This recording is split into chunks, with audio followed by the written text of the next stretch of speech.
ప్రధాని రేస్ లో ఉన్నా ఇది చిచ్చా ప్రధాని రేస్ వచ్చేసిండే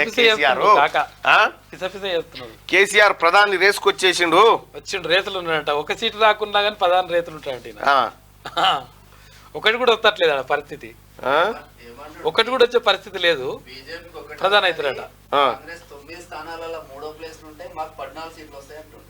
కేసీఆర్ 14 మరి ఎందుకు ఏంటది కాక అయ్యో పాపం ఏదో అయింది కొన్నిసార్లు చూస్తే పాపం అనిపిస్తుంది ఏదో అయింది అనిపిస్తుంది ఏదో అయింది కాకకు ప్రధానమంత్రి రేసులో ఉన్నా అని చెప్తా ఉన్నాడు కేసీఆర్. మాకు 12 నుంచి 14 సీట్లు వస్తాయి కేసీఆర్. బీజేపీకి 1 లేదా 0 సీట్లే. కేంద్రంలో రాబోయేది ప్రాంతీయ పార్టీల కూటమే. రాధాకిషన్ రావు ఎవరో నాకు తెలియదు. ఫోన్ ట్యాపింగ్ ఉత్తి ట్రాష్. ఎక్కడోడక్కడ పండుకుంటే ఒక్కనే పోరాడి తెలంగాణ తెచ్చిన. కాంగ్రెస్ నుంచి 30 మంది మా పార్టీలోకి వస్తామంటున్నారు. బీఆర్ఎస్ ను తిరిగి టీఆర్ఎస్ గా మార్చే ప్రసక్తే లేదని వెల్లడి. ప్రధానమంత్రి పదవి రేసులో తాను కూడా ఉంటానని ఇక రాయిదే పోయా గుద్దుకొని ఏం అర్థమైతలేదు. ఇది ప్రధానమంత్రి పదవి రేసులో తాను కూడా ఉంటానని, అవకాశం వస్తే వదులుకోవడానికి తాను అమాయకునేమి కాదని బీఆర్ఎస్ ప్రెసిడెంట్ కేసీఆర్ అన్నారు. ఈసారి కేంద్రంలో బీజేపీ కాంగ్రెస్ అధికారంలోకి వచ్చే అవకాశాలు లేవని, ప్రాంతీయ పార్టీల కూటమే ప్రభుత్వాన్ని ఏర్పాటు చేయబోతున్నదని చెప్పారు.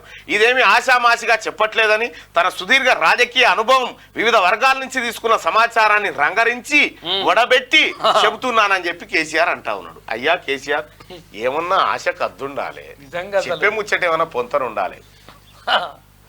చెప్పేది అబద్ధమైనా పెద్ద విజన్తో చెప్తా ఉంటావు చూడు, అది అద్భుతం నీ దాంట్లో. ఇక్కడ ప్రధాన రేసులో ఉన్నాడట. అటు పోయి మహారాష్ట్ర కాడ బీఆర్ఎస్ దుకాణం కొలాయించుడు, మూసిండు. ఇటు ఒడిశా కాడ లేపిండు, మూసిండు. ఏపీ కాడ షెటర్ తాళం వేసుకొని ఎప్పుడో బీకిర్రు. ఏడ లేనే లేదు. అటు జేడీఎస్ కు పోయిండు, జేడీఎస్ తో సోపతి అన్నాడు. ఆ జేడీఎస్ పోయి బీజేపీ వచ్చిపోయింది. ఈయనని ఎలా కొట్టిర్రు. ఈయన కేడున్నదా, ఈయన ఏక్ నిరంజన్. ఈయన నట ప్రాంతీయ పార్టీల కూటమిదే హవా నడుస్తుందట. కాంగ్రెస్ బీజేపీ గెలవదట. సార్ చెప్తుంటే ఈ చిన్నపోరగాలు చూసి నవ్వుతా ఉండొచ్చు. ప్రధాని రేసులో ఉన్నా. ప్రధాని రేస్ అంటే ఉరుకుడు సార్. ఇప్పుడు మనకు ఆరోగ్యం బాగాలేదు. ఈ టైంలో రేసు చేస్తా, బీచ్ చేస్తా, ఇంకేమంటాడు సారు. వాట్స్ ఇంకా ఆయన గమ్మత్ ముచ్చట్లు ఏంటంటే ఏమైనా అంటాడు. ఆయన ఏదైనా చెప్పగలుగుతాడు కేసీఆర్. నీవు అమెరికా అధ్యక్షుని అయితే అవసరం కూడా అంటాడు.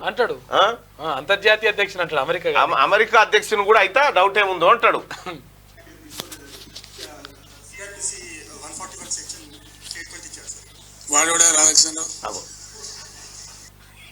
అయిపోయానా?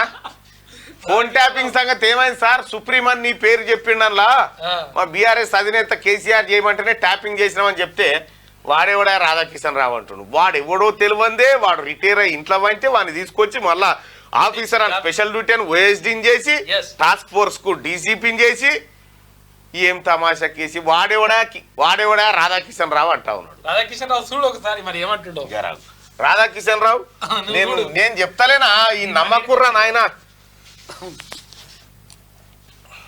మొత్తం ఇక అసలు ఆగకపోతేవి, ఆగమాగం చేస్తేవి.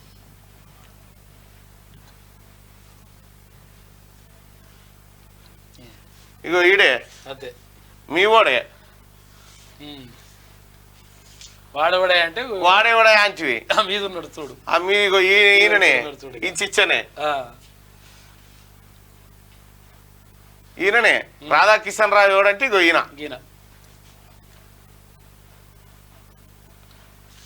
టాస్క్ ఫోర్స్ అందరిని పట్టుకపోడు, కిడ్నాప్ చేసి కేసీఆర్ వ్యతిరేకంగా ఇవ్వాలంటే వాళ్ళని కిడ్నాప్ చేస్తుడు, ఎత్తుకపోడు, అరెస్ట్ చేస్తుడు. మళ్ళీ ఏమంటుండే ఇప్పుడు కేసీఆర్ వాడేవాడా అని అయిపోయా. అది నోరాపేడ తటనా.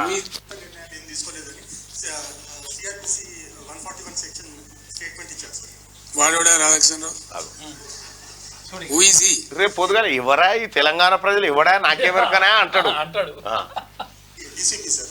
నాకు తెలియదు, నీకు అంత తెలుసని. కానీ రాష్ట్రంలో 100 మంది డీసీపీలు ఉంటారు. వాడు కూడా ఒక్కరి పేరు పట్టుకుని ఉన్నాను అడిగింది నాకు అర్థం కాదు. తలా తోకలేని ప్రశ్న. కేసీఆర్ మెంటల్ గా ప్రిపేర్ అయ్యిండు జైలుకు పోయేందుకు. అంటే మెంటల్ గా ఎప్పుడో నా పని అవుతుంది అనేది మాత్రం ఆయనకు అర్థమైంది. మెంటల్ గా ప్రిపేర్ అయ్యి తయారుగా ఉన్నాడు. అదైతే కనిపిస్తుంది ఆ నవ్వులో. అసలు ఫోన్ ట్యాపింగ్ ఏదైనా మీకు పిచ్చి పట్టుకున్నది. కానీ పిచ్చి పట్టుకుందటనా? మనకే పిచ్చి పట్టుకుందట. ఫోన్ ట్యాపింగ్ ఏదైనా మీకు పిచ్చి పట్టుకున్నది. కానీ ముఖ్యమంత్రికి ఫోన్ ట్యాపింగ్ ఏమైనా సంబంధం ఉంటుందా రాహుల్ పెద్ద సీనియర్ లీడర్? ముఖ్యమంత్రి gets reports from the intelligence department. వాడు ఎట్లా తీసుకొచ్చిన రిపోర్ట్ మాకెట్లా తెలుస్తుంది నాకు అర్థం కాదు. వాడు ట్యాపింగ్ చేసిండా, టూపింగ్ చేసిండా, డబ్బులు ఇచ్చిండా, ఇంకేదైనా రహస్య వ్యవస్థ పెట్టుకున్నా మాకు ఎందుకు తెలుస్తుంది? అదో ఇష్యూ అవా ఇంత సిల్లి. ఆ గవర్నమెంట్ ఎంత సిల్లియా ఫోన్ ట్యాపింగ్ సిల్లియా? 30 మంది జర్నలిస్టుల ఫోన్లు ట్యాప్ చేసి ఫోన్ ట్యాపింగ్ సిల్లియా? ఫోన్ ట్యాపింగ్ ఎంత నేరమో తెలుసా కేసీఆర్ నీకు? ఇండియన్ టెలిగ్రాఫ్ యాక్ట్ తెలుసు కదా నీకు? ఎవరెవరి మాటలు విన్నాడు? ఎవరెవరి మాటలు విన్నాడు? ఆల్మొగలు మాట్లాడుకుంటుంటే అది సిల్లి అట. సిల్లి అవి కూడా సిల్లి ఎంత ఈజీ కొట్టి పారేస్తుండు చూడు. సిల్లి సిల్లి ఉన్నదో మీరు కూడా అట్లా తయారైపోయిన పూర్తి. అయ్యో what is that non sense నాకు అర్థం కదా. ఫోన్ ట్యాపింగ్ అది పెద్ద తినాలి పెట్టి నోరు కడుపున పరిస్థితి తెస్తా ఉన్నారు. ఎవరో కొందరు బాగాలు పని లేక ఫోన్ ట్యాపింగ్ తోకట ఏం ట్యాపింగ్ అయినా అర్థం కాదు. ఇలా ముఖ్యమంత్రి తరఫున ఇంటెలిజెన్స్ ట్యాపింగ్ చేస్తలేదా అండి? అవునా? Do you say that? ప్రతి ప్రభుత్వానికి ప్రపంచంలో గూఢచార వ్యవస్థ లేని ప్రపంచమే ఉండదు, ప్రభుత్వమే ఉండదు. అది దేనికి? దేశద్రోహులకు, మావోయిస్టులకు, ఏది అంతర్జాతీయ ఉగ్రవాదులకు చేయాల్సిన పని. నువ్వేమని చేసినావు? ఈ తెలంగాణలో ఉన్నటువంటి ప్రతిపక్షాలకు, జర్నలిస్టులకు ఇవి చేసినావు. చేసిన లుచ్చా పని అంతా చేసి మళ్ళీ ఇక ఎక్కడ లేదా అండి దేశమంతా ఉంటుందండి అని చెప్పి కప్పిపుచ్చుకునే ప్రయత్నం. నీ బిడ్డను కడిగిన ముత్యం లెక్క తీసుకొస్తాన్నావు చూడు. ఇదే కథ. అయ్యా కేసీఆర్, ఇప్పటికి కూడా నీకు ఇంకా మారకపోతే, ఇప్పటికి కూడా ఈ అహంకారం, ఈ ఫకర్ తగ్గకపోతే ఇంకేందన్నట్టు? వాళ్ళు సమాచార సేకరణ చేసి ప్రభుత్వానికి ఇస్తారు. సాయంత్రానికి పొద్దున్న అర్లీ మార్నింగ్ ఎవ్రీ ప్రభుత్వం వేరు, వాళ్ళు వేరా? ఎవరాలు మరి? పోలీసులు ప్రభుత్వంలో భాగం కాదా? అసలు వాళ్ళకి వీళ్ళకి సంబంధమే ఉండదు. అసలు వీళ్ళు ఎదురైతే వాళ్ళు ముఖం తిప్పుకొని వెళ్ళిపోతారా అన్నట్టుగా చెప్తా ఉన్నావు. పోలీసు వాళ్ళకి ఏమైనా గులగులనా మంది ఫోన్లు టాప్ చేయాలని నువ్వు చెప్పకపోతే? Intelligence comes and brief the chief minister about the law and order situation. చాలా ఉంటుంది. మన హైదరాబాద్ లో పేలుళ్ళు జరిగినాయి, అట్లాంటిది ఏదైనా ఉంటది, ఇంకేదైనా ప్రమాదాలు ఉంటాయి. ఏ పేలుళ్ళు జరిగినాయనయ్యా? నా ఫోన్ ట్యాప్ చేసినావు. మొన్ననే నేను స్టేట్మెంట్ నా సిడిఆర్ అంతా చూపించారు. మొత్తం నా ఫోన్ ట్యాప్ చేసిండు. నా ఫోన్ ట్యాప్ చేస్తే నేనే అధికారులకు స్టేట్మెంట్ ఇవ్వాల్సి వచ్చింది. నేను ఒక్కనేగా చాలా మంది ట్యాప్ చేసిండు. లిస్టు పెద్దగా ఉన్నది నీది కథ. దేనికి? ఉగ్రవాదులై బాంబు పేలుడు. ఈ బాంబు పేలుళ్ళలో ఉన్నాం మేము. మేము బాంబు పేలుళ్ళలో ఉన్నాము. ఏ తీవ్రవాదులమా? దేశ భద్రత గొప్ప వచ్చినది. నువ్వు చేయాల్సిన పనేంది, చేసిన పనేంది? నువ్వు సక్కరోని హార్డ్ డిస్కులు ఎందుకు వలగొట్టిరా? హార్డ్ డిస్కులు ఎందుకు వలగొట్టిరు? ఫోన్ ట్యాపింగ్ చేసిన డాటా మూసినట్లు ఎందుకు వారేసిరు? రంపెం పెట్టి ఎందుకు కోసిరు? మీరు సక్కరోలే కదా. కొన్నిసార్లు కొన్ని విచిత్రమైన దొంగల ముఠాలు వస్తాయి. అట్లాంటి అన్ని కూడా సమాచారం మీ లెక్క తమరు లెక్క వస్తాయి అన్నట్టు సేకరించిస్తా ఉంటారు. ఏం చేయాలో చెప్తారు. దాన్ని బట్టి గవర్నమెంట్ ఏంటంటే వివిధ శాఖల అధికారులకు అప్రమత్తం చెప్పి కల్తీ విత్తనాలు ఉంటుంది, దాన్ని కూడా ఇస్తారు. ట్యాపింగ్ చేస్తాడా, టూపింగ్ చేస్తాడా మాకేం తెలుస్తుందా? నాకు అర్థం కాదు. No minister is concern with that. No chief అసలు కన్సర్న్ ఉండదు. We are only concern with the reports given by the intelligence. The way the brought the report we don't know. KCR చెప్పే ముచ్చట ఎట్లుందంటే, ఓ తండ్రి కొడుకున్నాడట. కొడుకు ఆవారంగా తిరిగి ఆఖరికి ఏం చేసిండు? ఓ తన ₹1 కోటి దొంగతనం చేసుకొని ఇంటికి వచ్చిండు. తండ్రి ఆడ విట్రా బిడ్డ అంటాడా, లేక యాడికెళ్ళి తెచ్చినవరా అంటాడా? యాడికెళ్ళి తెచ్చినావు అని అడగాలనా వద్దా? ఎక్కడిరా ఏం పని చేసి వచ్చినా అడగాలిగా. అది కాదు ఆడ వెట్టి బిడ్డ అన్నట్టు. అది లెక్క. మాకేం సంబంధం అండి అంటుండు. తెస్తే పెట్టమని చెప్పినా అంటున్నారట. ఏం చెప్తావు KCR? Internal matter of the police department. ఇంకోటి అండి అదేదో మీరు పెద్ద భ్రమలో ఉన్నారు. పోలీసులు ఎప్పుడు ఫోన్ ట్యాపింగ్ చేసినా బాజాప్తాగా టెలిగ్రాఫ్ యాక్ట్ ప్రకారం 1869 టెలిగ్రాఫ్ యాక్ట్ ప్రకారం బాజాప్తా రాష్ట్ర హోమ్ సెక్రటరీ పర్మిషన్ తీసుకొని చేస్తారు. పర్మిషన్ లేకుండా చెయ్యరు. ఆ రాష్ట్ర హోమ్ సెక్రటరీ పర్మిషన్ తీసుకొని, ఈ రాష్ట్రానికి హోంమంత్రి సంగతి నీకు ఎరికే. మన హోంమంత్రి ఇది వరకు ఉన్న హోంమంత్రి ఇది గట్టా ముద్దు పెట్టా. పాపం ఆయనకు హోంగార్డులు ఎంతమంది ఉంది తెలియదు, పోలీసు వాళ్ళు ఎంతమంది ఉంది తెలియదు. ఇక ఆయన శాఖ పరిశీలించి తెచ్చిచ్చిందట ఈయనకు. ఈ ఇంగితం ప్రతి ఒక్కరికి తెలుసు. తర్వాత తీసుకున్న దాన్ని డిమాలిజ్ చేయొచ్చని కూడా ఉంది ఆ చట్టంలో. అబ్బో ఒక నిర్ణీత వ్యవధి తర్వాత వాళ్ళు సేకరించిన సమాచారం చూసిరా ఇప్పుడు ఏమర్థమైంది? మేము డిమాలిజ్ చేసింది కరెక్టే అని ఒప్పుకుంటుండు, దాన్ని సమర్థించుకుంటుండు. ఫోన్ ట్యాపింగ్ కరెక్టే అని చెప్తా ఉన్నాడు, అది చేసి ఉండొచ్చు అని చెప్తా ఉన్నాడు. కాకపోతే నాకు సంబంధం లేదంటూ. కానీ మరి వాళ్ళని అరెస్ట్ చేసిరు, వాళ్ళని డిమాలిజ్ చేసి హక్కు వాళ్ళకు ఉందని చెప్పి మళ్ళీ కాపాడుతున్నాడు అన్నట్టు సార్. ఈ లలిత కళలన్నీ ఇవే. కేసీఆర్ ఇక నిన్న పోయి ఎన్నో పెట్టిండు దుకాణం. సెల్ఫీలు ఈ పని ముందుగానే చేసి నుంచే, ఓడిపోక ముందుకు చేసి నుంచే ఒక్కనన్నా దేకినావు, ఏ పని పట్టించుకోలే. ఇక చూడు అన్న కూర్చొని అగో ఇంకొకటి తీసుకో ఇప్పుడు చెప్పి ఇవి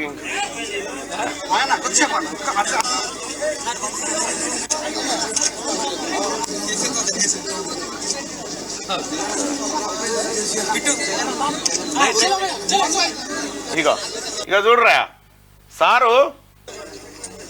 కథ చూడు. ఇది ఏం బాటలా? Kinley water bottle. ఇంటింటికి నీళ్ళు ఇచ్చినావు, నువ్వు పోయినట్టుగా లేవా మన నీళ్లు? ఇంటింటికి నల్ల నీళ్ళు ఇచ్చినా అంటివి కదా, మరి నువ్వు పోయిన కాడ లేకునేనా సార్ ఈ నీళ్లు? బిస్లరీ వాటర్ దగ్గర ఏంది కిన్లే వాటర్ బాటిల్ తెచ్చి పెట్టుకున్నావు? మది పిల్లలకు ఇంకోటి దీని అని మన బిడ్డ ఏం తింటుంది? ఒక్కనాడ నడుచుకున్నావా? అటు పోయి తొగి చూస్తున్నా కనీసం ఒక్కరోజన్నా. కవితమ్మ ఏం తింటుంది? కన్న బిడ్డ, కన్న ముంగడ తిరిగిన బిడ్డ, పొయ్యి 3 నెలలు దగ్గర పడే అజే బాయే. కనీసం పోయి నీ బిడ్డనే వాళ్ళు కరియకపోతుంది. పోతాడు ఇప్పుడు రేపు ఎలక్షన్ కాగానే మళ్ళీ పోతాడు. ఎలక్షన్ కాగానే పోతాడు మళ్ళా గొంగడి కప్పుకొని పోతాడు, కలవాల్సిన వాళ్ళని కలుస్తాడు. ఈ కథ అంత ఉంటది. ఇక ఉంటది.